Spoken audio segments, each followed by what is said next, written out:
Welcome into the Irish NFL show, the instant reaction to what's been another entertaining evening of NFL action. Delighted to have Kieran Boyle join me from stateside. Kieran, great to have you on board.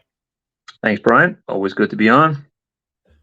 Well, we built it up throughout the course of the week as probably arguably the biggest game of the season, the biggest game certainly in the NFC, and obviously a rematch of the NFC Championship game. And there was 49ers people this week that were saying if we only had Brock Purdy in that championship game, we would have put a beat down on the Eagles that week. And people kind of smirked and joked about it, but like this team tonight, I mean, with the exception maybe of the fourth quarter where they were a bit slow getting out of blocks, like it looked the Eagles were on top. But by the middle of the second quarter, going towards halftime, it was evident that the 49ers are a step ahead of the Eagles right now, and 42-19. I mean, it really does put them into perspective to how strong this 49ers team are. For the Eagles, it's a beatdown that they haven't had for quite a while. Your initial thoughts, haven't seen that game just end?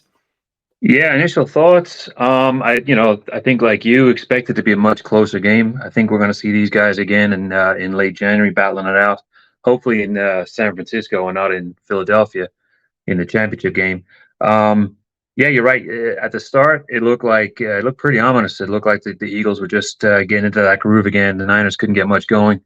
Eagles got a couple of field goals to start it off, but it definitely had that vibe. The crowd was into it. It felt like the tide was turning against the Niners, but like you said, in the second quarter, they just burned away. I mean, when you're talking about these two teams, you're talking about phenomenal, offensive weapons, AJ Brown and Devonta Smith, and Debo and Brandon Ayuk, and it just turns out that it was the Debo show. I mean, 3 touchdowns. He was probably the difference. He burned off a couple of huge chunk plays. Ayuk had some great catches too, and of course with McCaffrey there, he's just gonna run right up the middle. Eagles, I mean, they're never out of it. So even in the fourth quarter when they were down by 3 touchdowns, it was like, you know what, can't count them out because of last week and all that other kind of stuff they've done in the past. But the Niners just peeled away even more. Even when Hurts went out for a couple of plays. And Mariota came back in. You kind of got the vibe that, well, it's not going to happen for the Eagles today. But like I said, you can't count them out till it's 0.00.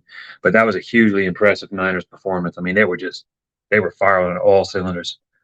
It's a long time since I've seen the link emptying out with 5 minutes to go, but obviously that's when you get to that stage and the game is over. You touched on McCaffrey there. Like during the commentary, they mentioned it, and it was also written up on the various different social media outlets around. They were taking advantage of the linebackers in terms of the play calling on the run game. Essentially, he was going left, he was going right, every way possible to put a beat down on the linebackers. They couldn't handle McCaffrey throughout the course of the game. And then also in terms of his receiving yards, like it was some lovely plays as well. He reeled off 20, 25 yards. And he's such a dynamic player. Like arguably the best running back in the league right now.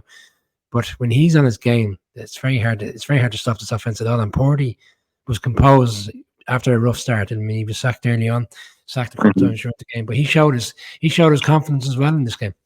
Yeah, cut some great passes to, like I said earlier, to Ayuk, and also those passes for Debo to run off into the distance. Purdy, he just needs to be somebody who dumps the ball off to these offensive weapons. He doesn't have to do anything crazy. He doesn't have to throw the ball 40, 50 yards. But he was the missing link in January last year, and that's what ended up costing the Niners. But now they've got to hope he stays healthy. They got to hope Ayuk and Debo and McCaffrey stay healthy, because they can probably absorb losing one of those, but they can't absorb losing Purdy behind center, because that's not going to work in the playoffs. So hopefully he can stay healthy, and Niners will go far with him. As we turn our attention to the team sitting in second place, second seed right now, we probably won't get a lot of the storylines tonight because of the nature of this game that's just been on. But the Lions have rebounded well after a loss on Thanksgiving. They win 33-28. I mean, they were hot out of the blocks this evening. They were 21 zip up within a couple of minutes by the 6:30 local time here. It was like 21-0. It looked like the game was a formality. The fairness to the Saints, they rallied well. They got back into it. But again, the Lions just did enough to pull away at the end. I mean, this is a big win, I think, in terms of the toughness and robustness of this team under Campbell, that they had a really difficult loss. They've had 10 days to stew since Thanksgiving, and they come out firing on all cylinders. It's a big win for them, bearing in mind, obviously, one of them was going to knock each other off in the game this evening in Philadelphia. Yeah, absolutely. Like you said, I mean, it was 21-0 after, it was 8 minutes still left in the first quarter. And, a lot of people were, on social media and Twitter were saying, this game's over. Saints going to throw the towel in. But, credit to the Saints. They didn't give up. Carr had a really tough first half. He was throwing the ball everywhere, and none of the passes were landing. And then he got popped by Bruce Irvin later in the game. That didn't help. Then they had to go to Taysom Hill, and then they had to finish off with Jameis Winston, which is never a great thing. But you know what? It was almost similar to the Bears game the Lions played a couple of weeks ago. They're looking good, and then they fell behind, and it almost looked like the Saints were going to come back and pull a Houdini act. But credit both teams, but definitely credit the Saints for not throwing the towel. I mean, they were 21 down with barely any time off the clock in the first quarter. I mean, that could knock a lot of teams, knock them down. But they stayed with it with Kamara, and they kept the game competitive. Never really thought they were going to pip the Lions because they got close but not close enough. And then the Lions ended up winning by 5 in the end. But they've got that tandem now at running back, which is scary for the rest of the league. Gibbs and Montgomery. Those two guys, that's the outlet, and that takes a lot of pressure off the wide receivers. So still got to look out for the Lions in the NFC. They're just they're starting to get hot. This is the time they're starting they're starting to win those games that in previous, not even in previous years, but other teams would lose. So I'm liking what I see from the Lions, and Campbell is he's a great head coach. You want him in the playoffs. You want teams coached by him in the playoffs because they're exciting, and they're the one thing that's down on the league right now is scoring. I mean, we had some really low scoring games today, but you can pretty much guarantee if there's a Lions game that somebody's putting up 30 or maybe 40. So let's go Lions. Yeah, and this NFC Wild Card race is really hotting up. It's probably really hotting up for the wrong reasons because no team seems to be able to pull away. We saw Seattle lose on Thursday. The Saints obviously have lost tonight. And the Packers are going to play later on, and then the Rams go and win again, 6-6 now. They're certainly looking like a team with a serious opportunity to make the playoffs again.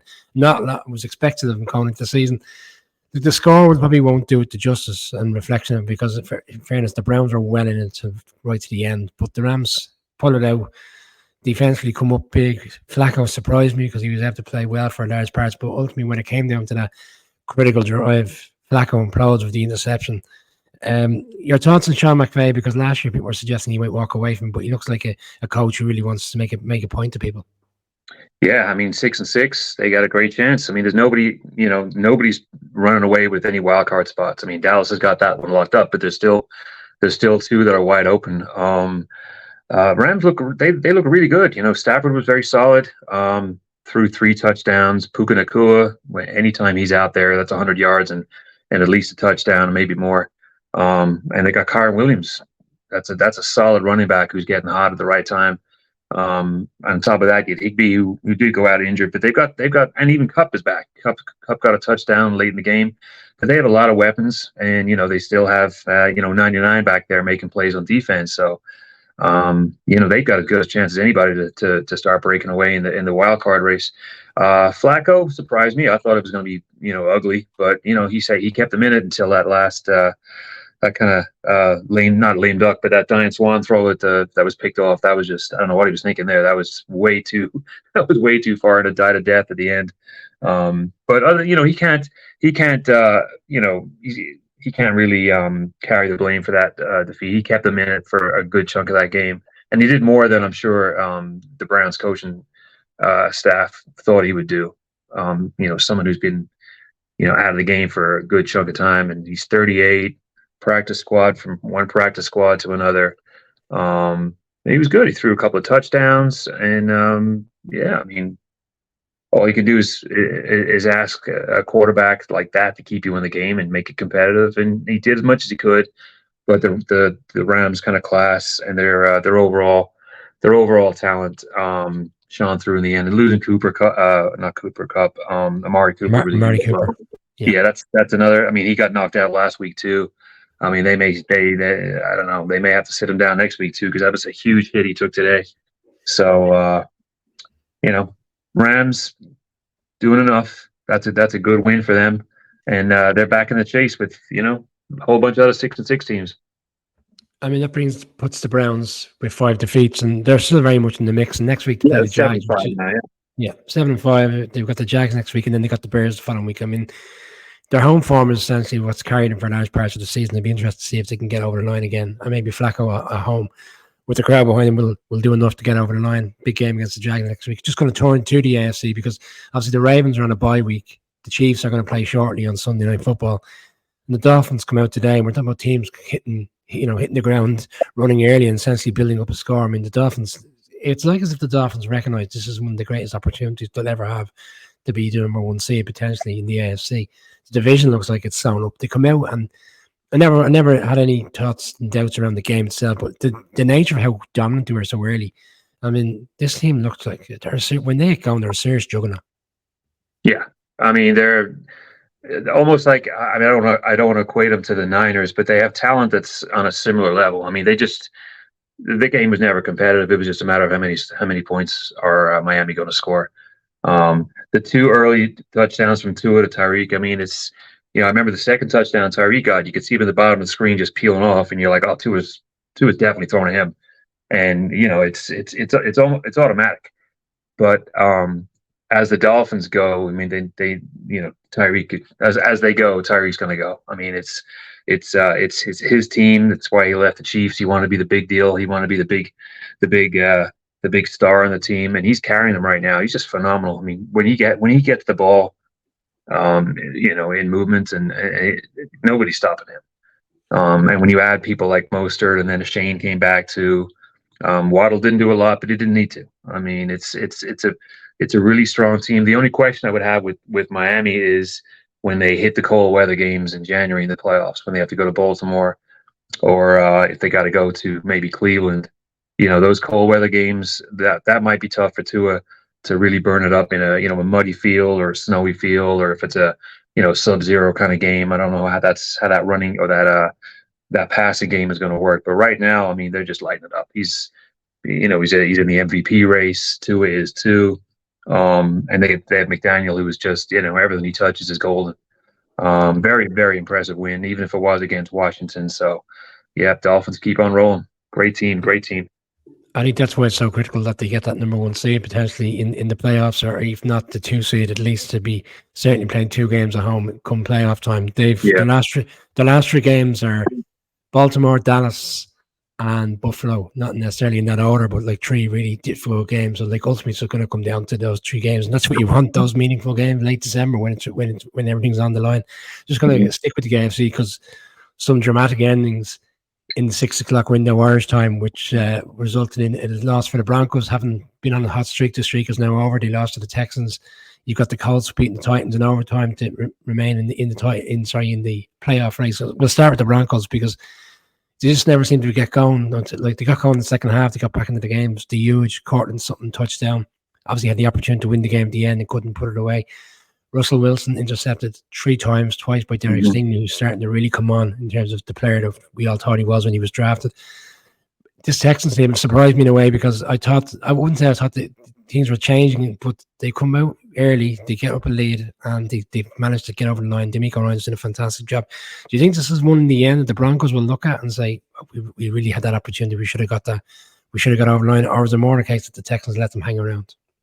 Yeah, I think it's more the case the Texans let him hang around. I was, right at the end, I was like, oh, I'd be ashamed if the Texans lost this game, because they were the better team, and they did more offensively, and they looked better overall than the Broncos. The Broncos, the Broncos of Cortland Sutton, who can make circus catches anywhere. I mean, he's always good for a touchdown or 2. But like you said, Russell Wilson with the 3 touchdowns. I mean, the third one was right at the end when they were driving, but not as sharp. Stroud was really good tonight. At the start of the game, they were running the ball a lot, and I was like, is this a response to the Jags game where they threw it around a lot? But then, shortly after the second quarter, they started spraying the ball around. Some tough news with Tank Dell. out for the season. He's a huge weapon, and he was on course for maybe, an offensive rookie of the year. But again, they've got enough around, and I like the attitude they have. It's like nobody believed in us. Only we believed in ourselves, and I don't think anybody thought that the Texans were going to do much this year. A lot of draft picks, unproven players, like Stingley and Tank Dell. Not a lot of people expect them to do what they're doing, but credit to them. They're sticking around, and they got that attitude where if not us, then who? And with Stroud behind center, a lot of cool things can happen. So I was glad the Texans were victorious in this one. I didn't think the Broncos. I don't think they deserved to win. I don't think they should have won. So I'm happy. Texans won. I wouldn't say it was the greatest game, but the Colts managed to find a way to win in overtime. The Minshew pass to Pierce, the famous 54 yards, and put them obviously in a great position to score a winning touchdown. And they go in and they get the touchdown, and they remain in 7-5. And some great locker room scenes coming out on social around the Colts players celebrating. It looked for a long time like this game was going to get away from them. They were down early. They got back. There was so many mishaps in the game, both from the Titans and the Colts. The block punts. Then you've got the Titans missing an extra point. You've got the Titans having to use their kicker to be the punter. It was a bit of a murky, messy game, and yet the Colts will probably look at this one going, a big relief that they got over the line. This team right now are, in particular the head coach, like this, clearly are playing with this head coach. Are they kind of one of these teams that's floating under the radar? I think we touched on it last week as well, that they're going in the right direction. Even if they don't make the playoffs this year, certainly putting themselves back in the conversations of a good Indianapolis Colts team. Again, a lot of people didn't have the Colts doing much this year. They without Taylor for the first 4 games, and then they're not going to have him for the next couple of games either. They did good without him today. Kept in it long enough. I mean, it did look like the Titans were going to peel off. Henry, one of those games where he's looking great in the first quarter, and then he gets hurt. But that was a good win for the Colts. Not expected to do a huge amount, but they did enough. And something I'm looking at is, I heard midweek that the relationship between Vrabel and the GM is at an all-time low. And Vrabel's probably in line for the Patriots gig. So at this stage, Vrabel may not be, I don't know, I don't want to say he's not fully invested in the team right now. I mean, they're not going to make the playoffs, but, he's probably got one eye on what's going on in New England and saying, let me see what's going on over there, because it does look like it's the last season for him there. It's probably the last season for Derrick Henry there. They're going to try and max out what they can get for him and rebuild. Will Levis was not good today. 16 for 33. I mean, he had over 200 yards and a touchdown, but him and Hopkins chirping at each other, that's never a great thing when you got a rookie, chirping back at a veteran wide receiver. Titans didn't do enough to win, especially when you lose Derrick Henry, later on in the game. But again, Colts sticking around. They're one of those teams that I don't know if they'll make the playoffs, but they're a good story right now. Yeah, you touched on there, the Patriots. Obviously, they lose. We had some great social content this evening. People are going back and forth. And obviously, the message went up was Chargers win 6-0. Let's burn the tape and never have to discuss this game again. But we have to discuss it. So we finished with 6-0 to the Chargers. The Chargers will walk away relieved that they won. They couldn't even get into the end zone with a touchdown. I mean, this is like, there was a photograph that went up of Foxborough with like 7 or 8 minutes to go in the game, and the place was empty now. I mean, it's far cry from what we're used to throughout the course of our time watching the game, and how dominant the pace has been. Inevitably, looks like Bill Belichick is going. In a way, they're kind of falling nicely into a situation. We haven't seen the Cardinals beat the Steelers, and we'll come to that now. They're going to end up in a position where they're going to end up getting one of the best, arguably one of the best quarterback situation in terms of coming into a draft for the last while. Should they just tank now for the rest of the season? Because essentially it looks like they're tanking, but today they had their opportunities and still couldn't even get a point on the board. Yeah, it's so hard to tank in the NFL, but I mean, they don't have anything anywhere. Bailey Zappi is not an NFL quarterback. Losing Christian Gonzalez a while ago was a big dent to the chances to do anything. And then they lost Ramondre Stevenson today too. So everywhere you look, skill players who can make an impact, they're not there. And I can understand why the crowd left. It was a pretty miserable weather conditions in it's not a great time for Patriots fans. But on the other side, if they can end up with a 2 or the 3 pick in the draft, they'll take that. But I want to talk about the Chargers were pretty miserable too. They didn't get a lot going either. I mean, I don't want to blame it on the weather. They play a nice, cushy air conditioned SoFi, but that was not a great performance by them either. I mean, they 2 field goals and not a lot of offense.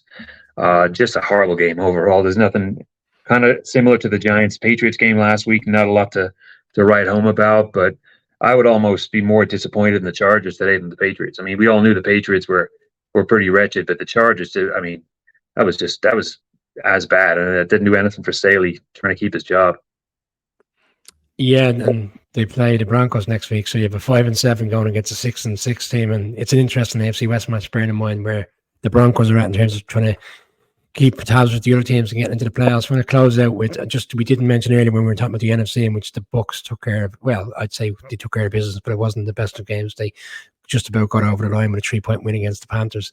The Bucs still hanging around in the wild card race as well. But I just want to close out with the Steelers losing to the Cardinals, because on the show during the week we all felt like the Steelers would win, and then next week they play the Patriots on Thursday Night Football, which is an enticing game. Not, but I mean, I've been doubting this team all year, and they go and lose to the Cardinals. And in fairness to the Cardinals, they battle hard for their new head coach all year long. I mean, are we finally seeing the Steelers kind of coming back to what we all expected at the start of the season, which will be a tough team under Mike Tomlin, winning a few games, maybe even have a winning record, but won't make the playoffs? I mean, they're still in a good position, but this is a huge loss today.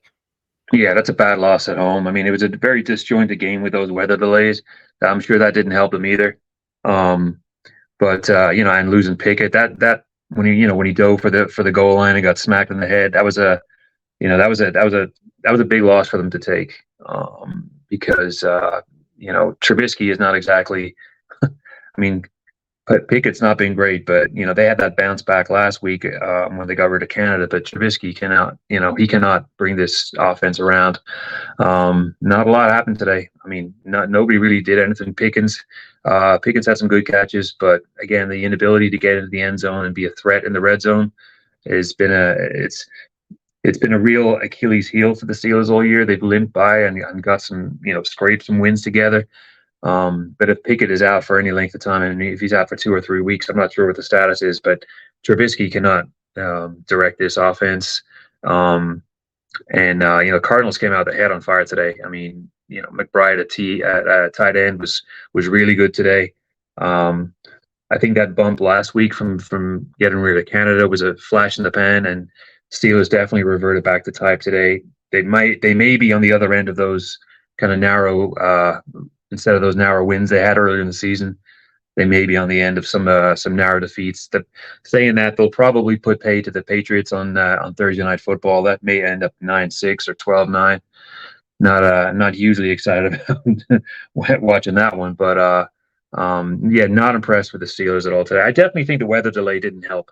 I mean, coming off the field twice is not going to help anybody's kind of momentum. But saying that, I just was not impressed with them today at all. They're not one of the better kind of wild card or playoff contention teams right now. Yeah, one player in particular who looked like he had a point to prove back on his own stopping ground was James Conner, the running back for the Cardinals with 2 touchdowns, and he couldn't take him down all day. This episode was brought to you by QuinnBet. Check out their odds for Monday Night Football, which is the Jags hosting the Bengals. 18 plus, do gamble responsibly. They have all various different specials for that game, and you will be at that game, Kieran, for the Irish NFL show tomorrow evening. So we're looking forward to seeing the content. And again, I was delighted to have you on the show. But you're looking forward to that one tomorrow night. It's going to be a good opportunity to get down and see Trevor Lawrence in living quarters, to say. Yeah, should be a great game. The weather looks good. It did look rainy earlier in the week, last week, but it looks like mid-70s and warm. So hopefully that stays with it. Good chance to see the Jags up close. Talking to a guy at work, and these Monday night, Sunday night, primetime games don't come around very often for the Jags unless they make the playoffs. But the city. There's definitely a buzz going around the city right now. The Jags are they're doing something special, and this could be a year for them to go a little bit further than last year. So it should be a great one. Yeah, Would we're be great. talking about it. Would be great if Burrow was playing, but can't have everything. Yeah, it would have made for a great game. We're talking about the Dolphins being potentially in the race for the number 1 seed. If the Jags win tomorrow night, they're very much still in the race for the number 1 seed. Kieran, delighted to have your company as always. I will see you next week when we do another instant reaction. Sounds good. Thanks, Brian.